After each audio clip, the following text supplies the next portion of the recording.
नमस्कार मित्रों, स्वागत है आपका। आज का मुद्दा ब्रजभूषण शरण सिंह और यूजीसी के नए नियमों को लेकर।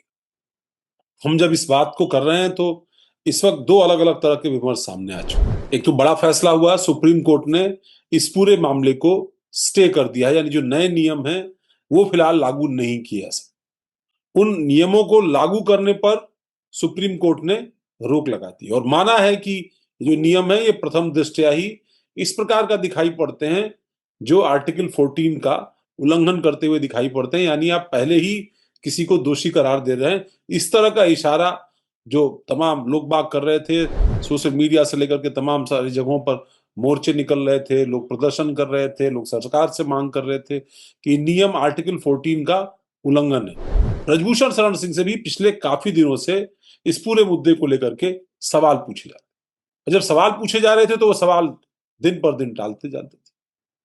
कभी कहते अभी अध्ययन कर रहा हूं, कभी कहते इस पर विचार कर रहा हूं, कभी कहते अभी जवाब देने का समय नहीं है, जब समय आएगा तो जवाब।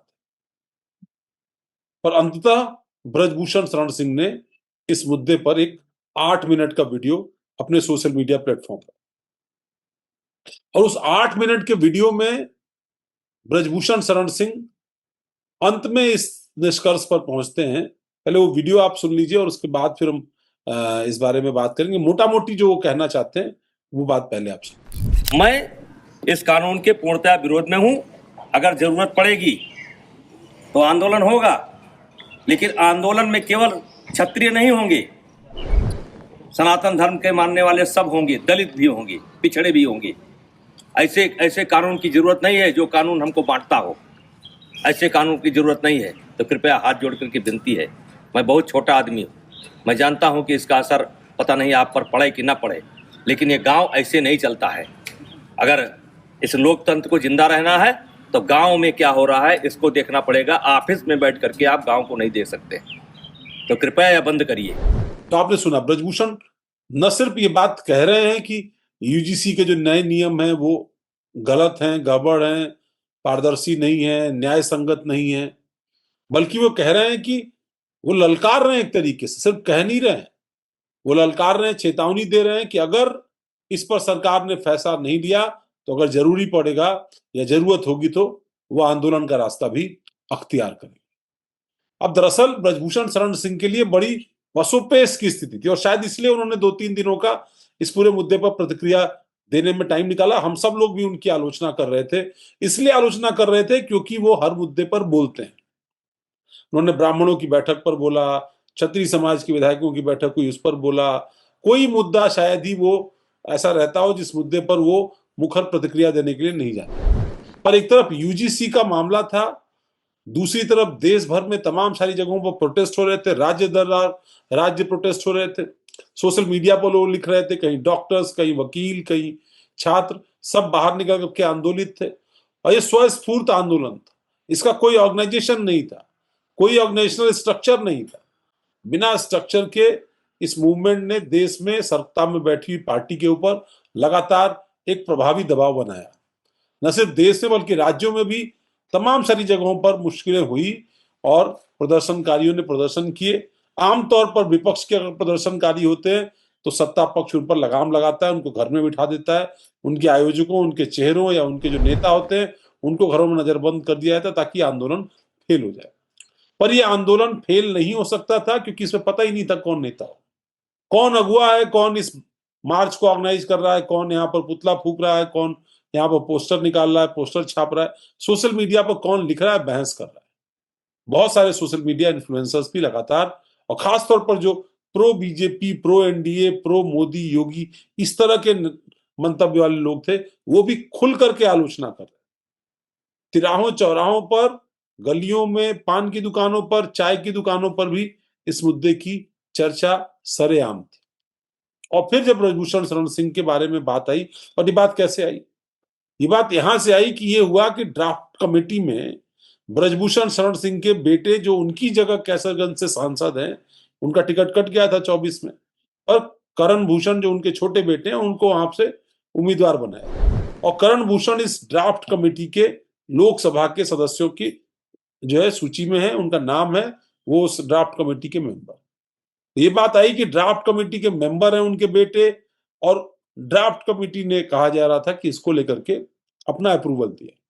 तो इस नाते परिवार जो है बड़ा असमंजस की स्थिति में है, और इसलिए ब्रजभूषण शरण सिंह इस पर बोल नहीं रहे, खामोशी अख्तियार किए हुए, कि ऐसा ना हो कि पहले ही वो इतना मुखर बोलते हैं, हर मुद्दे पर बोलते हैं और पार्टी उसको लाइटली लेती है, पर अगर वो इस मुद्दे पर बोलेंगे तो पार्टी को ऐसा लगेगा कि मानो दूसरे नेता नहीं बोल रहे हैं, ये बगावत सरीखा। तो आप एक तरफ निशिकांत दुबे को देख रहे हैं, निशिकांत दुबे खुलकर बैटिंग कर रहे हैं कि ठीक है, जो कुछ भी हुआ वो अच्छा है। यूजीसी पर देखिए, मोदी सरकार ने ईडब्ल्यूएस का फैसला लिया और भी तमाम तरीके के फैसले लिए, तो ये फैसला भी सही तरीके से होगा, आप इस पर भरोसा रखिए। बार बार कमेंट कर रहे हैं, जबकि गैर जरूरी था, कोई बहुत उसकी आवश्यकता नहीं, तो कोई उनसे मांग नहीं रहा था। सवाल तो जनता या आम लोग जो पूछ रहे थे, या बीजेपी का मतदाता ही पूछ रहा था, वो एचआरडी मिनिस्टर धर्मेंद्र प्रधान से पूछ रहा था।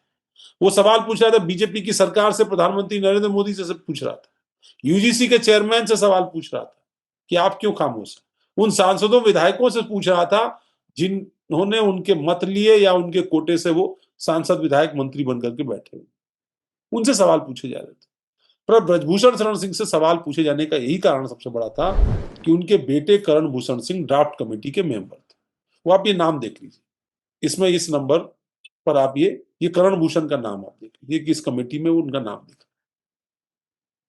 यहां पर ये सारी चीजें जो है वो कहीं ना कहीं दिखाई पड़ती हैं, और फिर जब ये होता है तो फिर क्या होता है, फिर आती है नई बात।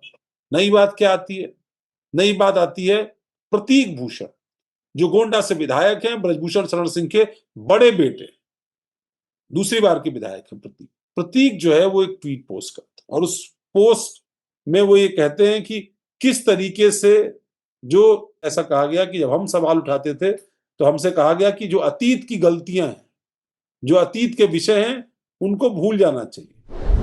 उन्होंने अपने ट्वीट में क्या कहा, मैं आपको पढ़ के भी सुना देता हूं। इतिहास के दोहरे मापदंडों पर अब गहरी विवेचना हो चाहिए, जहां बाहरी आक्रांताओं और उपनिवेशी ताकतों को, भीषण अत्याचारों को उनके जो है अतीत की बात कह के भुला दिया जाता है। ये कहा जाता है कि जो बाहरी आक्रांता जिन्होंने भारत पर आक्रमण किए, अतीत की बात समझिए, भूल जाइए, आगे बढ़िए, देश आगे जो है गति से जो है प्रगति कर रहा है।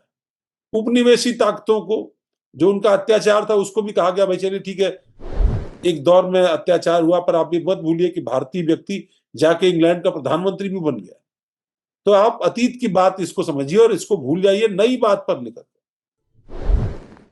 पर जब भारतीय समाज के एक वर्ग को निरंतर ऐतिहासिक अपराधी के रूप में चिन्हित कर वर्तमान में प्रतिशोध का निशाना बनाया जा रहा है, ये सवाल प्रतीक भूषण ने अपने इस ट्वीट में कही है, जो आप मेरी तरफ देख सकते हैं। मेरी दाहिनी तरफ आपको ये ट्वीट दिखाई दे रहा है। अब जब ये ट्वीट आया तो फिर सवाल सोशल मीडिया पर उठने लगा, ये बड़ा अच्छा है। नेताजी ब्रजभूषण शरण सिंह, जिनको नेताजी के नाम से भी उनके क्षेत्र के लोग जानते हैं, तो नेताजी तो इस पर कुछ बोल नहीं रहे। वो बार बार कह रहे हैं कि विवेचना करेंगे, बार बार कह रहे हैं कि भाई ठीक है, आगे बोलेंगे, पढ़ लेंगे, अभी अध्ययन कर लेंगे, अभी बोलने का समय नहीं आया। तो वो इस पर नहीं बोल रहे। अब कल देर शाम इसमें पहले प्रतिक्रिया आई ब्रजभूषण शरण सिंह की, और मुझे लगता है करण भूषण भी ब्रजभूषण के इस स्टैंड का इंतजार कर रहे थे, क्योंकि बात परिवार की थी, अलग अलग तरह के विमर्श आते अच्छा लगता है। पर तब तक सोशल मीडिया पर यह सवाल उठ रहा था, तमाम पत्रकार, तमाम सारे लोग सवाल उठा रहे थे कि ये बड़ा अच्छा है कि परिवार के जो सबसे बड़े शख्स हैं, जो परिवार की नींव है, ब्रजभूषण शरण सिंह, वो खामोशी अख्तियार किए हुए। उनका बड़ा बेटा बोल रहा है कि भाई ये अन्याय हो रहा है, अपराधी, ऐतिहासिक अपराधी के रूप में एक वर्ग को चिन्हित किया जा रहा है। तो वो इस बात को कह करके इस यूजीसी बिल पर कटाक्ष कर रहे हैं। और इधर उनका छोटा बेटा जो सांसद है उनकी जगह पर, वो ड्राफ्ट कमेटी का मेंबर है, और ड्राफ्ट कमेटी का मेंबर होने के नाते अब उससे सवाल पूछा जाना चाहिए कि भाई आप ड्राफ्ट कमेटी के मेंबर हैं, और ड्राफ्ट कमेटी के मेंबर होने के बावजूद आपने इसको लेकर के अब आप कोई पक्ष नहीं रखा। ड्राफ्ट कमेटी में बहुत सारे लोग हैं, और उसमें करण भूषण का नाम भी 28वें नंबर पर है। चेयरमैन इसके दिग्विजय सिंह हैं, इसमें विकास रंजन भट्टाचार्य, सुस्मित देव, सिकंदर कुमार, श्रीमती सुनेत्रा अजीत पवार, श्रीमती रेखा शर्मा, डॉक्टर भीम सिंह, हरभजन सिंह, घनश्याम तिवारी, संगीता यादव, ये तमाम सब लोग राज्यसभा से थे। दिग्विजय सिंह भी राज्यसभा से।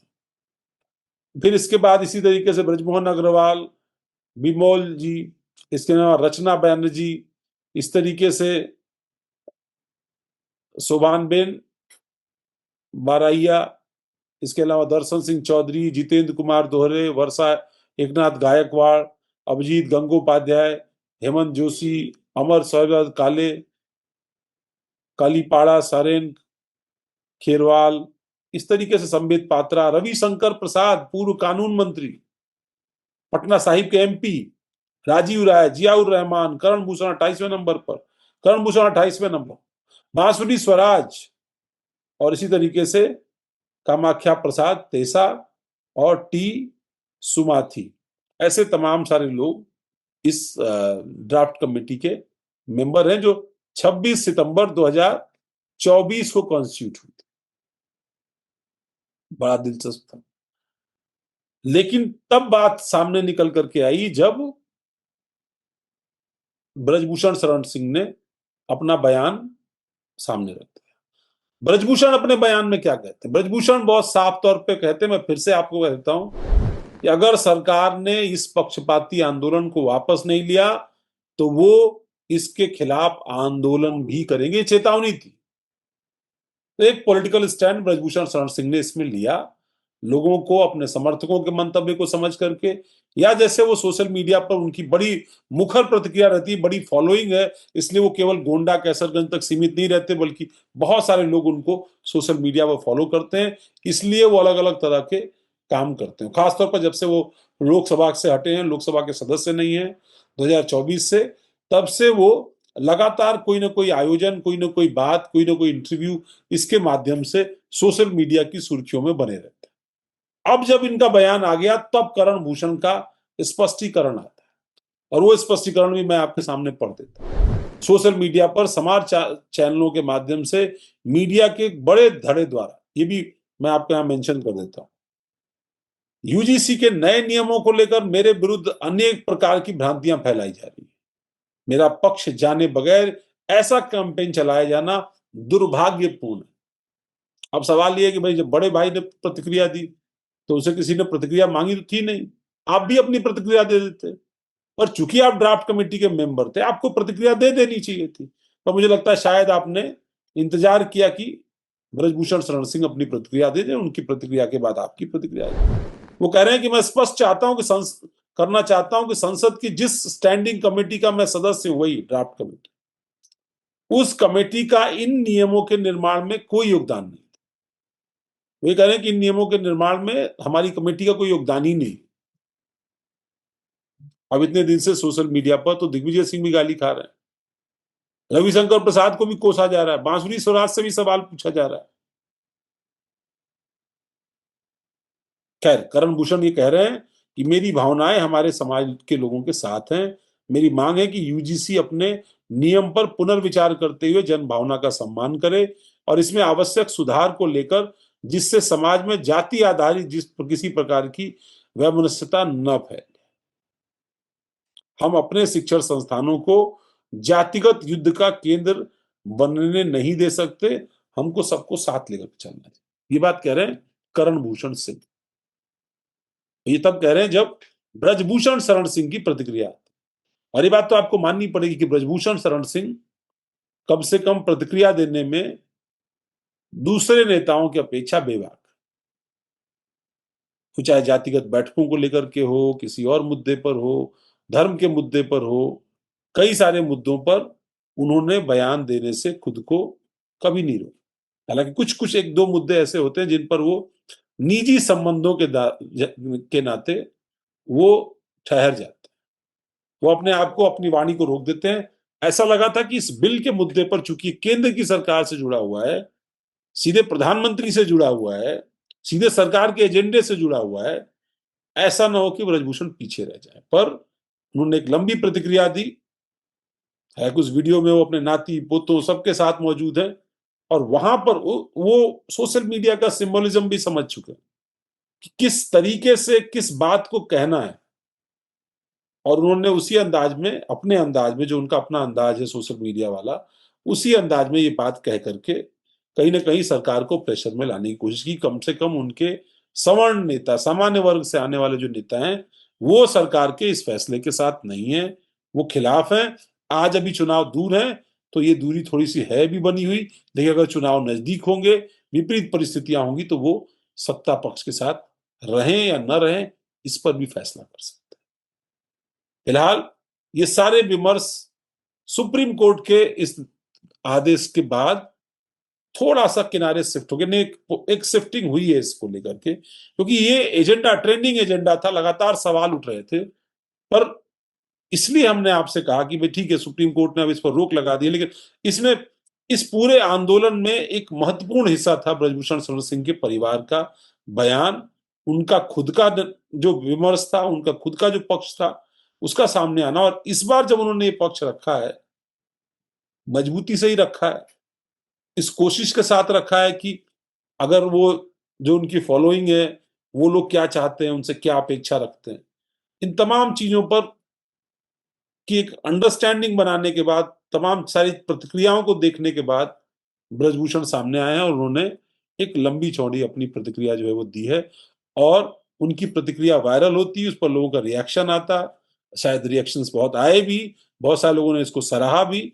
लेकिन इसी बीच सुप्रीम कोर्ट ने अपने एक निर्णय से फिलहाल इस मामले में आए एक जो पैनिक की स्थिति थी, एक जो सामाजिक टकराव की स्थिति थी, फिलहाल उसको कुछ दिनों के लिए टाल दिया है। अब नए नियम सामने आएंगे, और नए नियम जब सामने आएंगे, उनके क्या बिंदु होंगे और उसको लेकर के संपूर्ण समाज की और खासतौर पर सामान्य वर्ग की क्या प्रतिक्रिया होगी, सामान्य वर्ग से जुड़े नेताओं की क्या प्रतिक्रिया होगी, वो भी हम आपके साथ साझा करेंगे। पर मानेंगे कि ब्रजभूषण शरण सिंह ने इस मामले पर जो पॉलिटिकल स्टैंड लिया, उसकी कम से कम उनके समाज के लोगों में, सामान्य वर्ग के लोगों में तारीफ है। ये अलग बात है कि ये उनकी अपनी पार्टी लाइन नहीं थी शायद, क्योंकि पार्टी ने अब तक इस पर कोई औपचारिक प्रतिक्रिया नहीं दी थी। यूजीसी मुद्दे पर नई अपडेट्स के साथ आपके सामने लगातार हाजिर होते रहेंगे। तब तक के लिए धन्यवाद, नमस्कार।